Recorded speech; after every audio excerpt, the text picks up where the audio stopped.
So as quiet as this room is that we're doing this podcast, it reminded me of the things I went through trying to do the sound machine.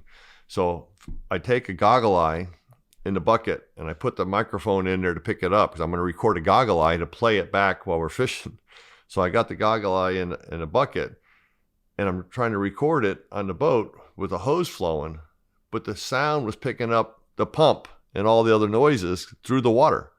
So I've got this goggle eye. So now I go, darn it. So I got to take the goggle eye, put them in a bucket, take them up to the dock to get rid of the sounds of the hose and everything else coming through. So you're going to try to take the sound of the goggle eye and boom that through the sound system of your boat to make it sound like a bunch of goggle eyes are swimming above the fish. I'm trying to make them grunt. I'm trying to take some croakers and make them grunt because when you get a fresh croaker for snook fishing, usually he's worn out.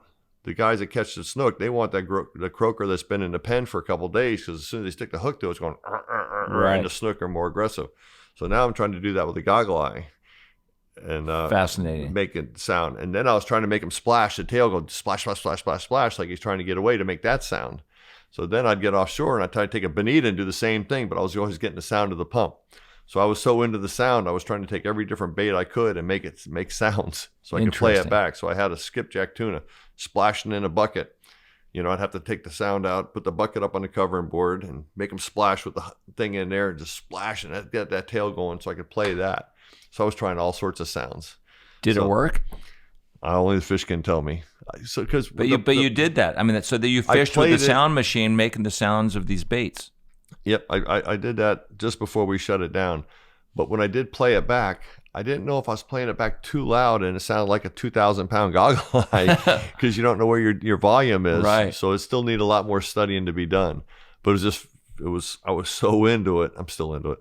So you're still researching this? I'd like to. Yeah. I don't have the funds to really do what I did before, but I'm still thinking about what I can put in a boat, whether it's just a big boom box back in the Lazarette and play Hank Williams or Blondie or who I gotta play.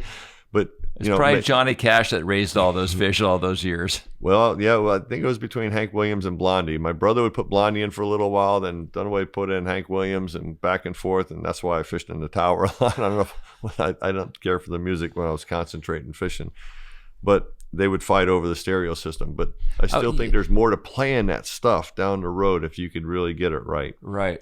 So I don't know. I'd still like to play with that stuff some more. But now that you're kind of into this and you see the connection between the boat sounds and the boat raising fish and the sound of goggle eyes, etc., I kind of wonder, in retrospect, if you think maybe Hank Williams and Blondie and the loud music in the back of the cockpit might have prevented fish from coming up to the boat.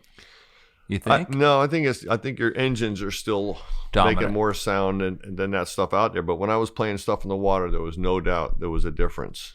So to be able to take that into the future, let's just say you go over a wreck and you can start playing the sounds of that croaker and get those groupers start turned on or the snappers start turned on, like, okay, where's this thing I love to eat? You know, it's like, boom, then you fire your bait down, you got them on point, you got them all on point. Right. Like when you go to catch a tuna, they might be milling around, but that first tuna starts to dart at your bait. The other one wants to beat them to it. Right. So makes a lot of sense for sure. Yeah, and that'll turn on a lot of different fisheries where you're seeing those snook laying under the bridge all day long, and they only turn on from what hour to what hour. But if you get the croaker playing in there and start getting them all excited, and all of a sudden you drop one down there, and they're like, I'm going to beat you to this. You start that frenzy. Yeah. That's what I was always trying to do, is get their attention. I know they're down there. They're down there all day long. And all of a sudden at 3 o'clock, the sailfish start biting. It's like, what turned them on? You know, one of the things I've seen happen in Los Sueños during the tournaments, we're catching them pretty good. Then all of a sudden there's about an hour lull. And one of the captains go, oh, this tide change right now. How do they know there's a tide change 50 miles offshore?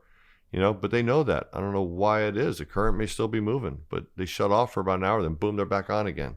Crazy. So you know they're down there all day. What can we do different to get them to bite all day long? And that's the things I was thinking of. Right.